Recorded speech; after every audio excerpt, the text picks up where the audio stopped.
Hey folks, it's Nate. Thanks for joining me once again as we look to the horizon. And I am here with another quick writing vlog.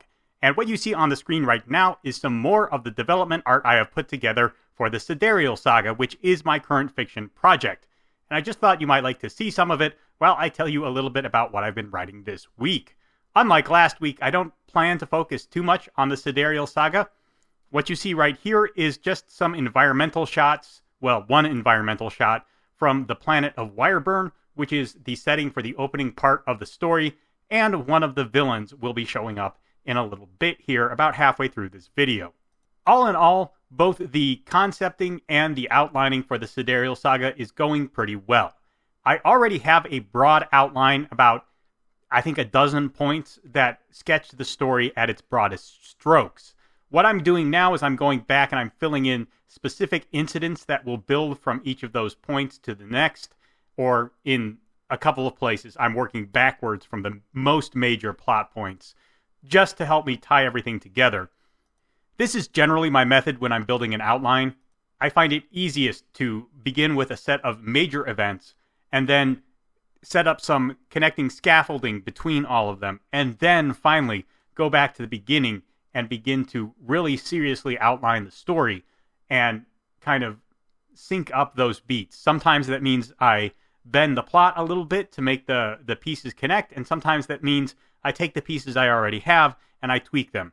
So I'm early in that process. I'd say I'm about ready to go back to the beginning and start really laying down some plot beats to make this all work.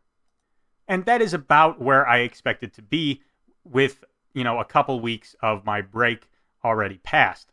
Speaking of the break, my essays are going really quite well, I think. I've managed to tackle a lot of ideas that I think have always percolated in the back of my mind, but I've never really found a good lens to examine. And it's been a while since I watched Deep Space Nine, but I am in many ways grateful to that show because they gave me a great lens to examine the question of beliefs and how they can fit into fiction very effectively. In all, only one major piece of that idea, namely the question of miracles versus magic, didn't fit too well into that paradigm. When you're discussing these kind of really abstract questions, it is very useful to have a single paradigm you use to examine most aspects of the question. And so, Deep Space Nine, and I kind of set this up as the Bajoran problem, it introduced me to Bajor and a lot of the approaches to storytelling revolving around the Bajorans and their religion really crystallized a lot of these flaws I was seeing in the way people approach writing belief, specifically religious belief. If you haven't read any of those articles on my blog or my Substack, I base them on mostly the Klingons, but also somewhat the Vulcans, in contrast to the Bajorans, because I think all three of those societies are actually quite religious, but they look at religion through very different lenses. And I really think that as a storyteller, there's a lot more advantage to something like the Klingons or the Vulcans as a lens for religion than the Bajorans. But if you want the full breakdown of that, I encourage you to read the essays, because I can get into it with a lot more detail there than I do here. And the question of belief was interesting to me because, just like just about every other aspect of storytelling in the modern day, it has been very homogenized. It is taken for granted that everyone has the same root set of beliefs and desires stemming from those beliefs.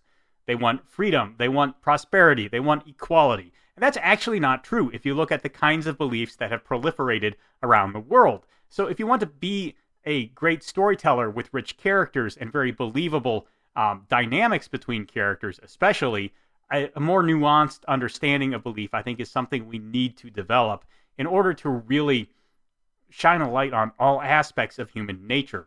Now, you can, if you wish, focus specifically on one part of human nature. For example, a filmmaker like Martin Scorsese seems almost obsessed with the gritty, crime-ridden aspect of human nature. And that's fine. There is a lot of artistic merit to that. No one's going to argue that Martin Scorsese is not a visionary filmmaker, but he's also not the kind of storyteller that I want to be. And I want to be a person who is aware of and expresses the breadth and richness of the human experience. So specifically for me, this is an issue that jumps out to me and that I feel passionately about, which is why I'm spending so much time writing this series, and I have found it so fulfilling to write.